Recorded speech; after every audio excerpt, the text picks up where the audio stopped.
আমার কাছ থেকে। তো গাইস দেখতে তো পারছেন যে আমরা আম খাচ্ছি, আম তো আমটা আগে ভালো করে ছিঁড়েলেই বডি দাদা হেন তিন ছর বডি দাদাকে দুকম দাদা আপনি হাইয়ার দেন না আবার মারামারি করছ কে? তোর বাদ যা। তো আমরা এখন আম খাবো। আম ভালো হয়েছে, রিঙ্কু আর অনেক নাই, ভালো হয়েছে না ক সব খাই আলাই চুপকা থাক, কথা কস না। ওরা তো আজকে চলেই যাবে। চল যাবে কোষটা কি অনেক কি চল যাবে নি?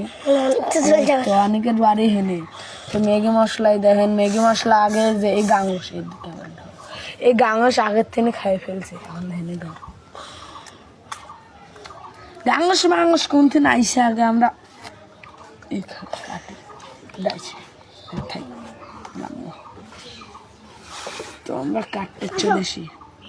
সাদিয়া কয় না, সাদিয়া ওই যে সাদিয়া খাবে খাবে।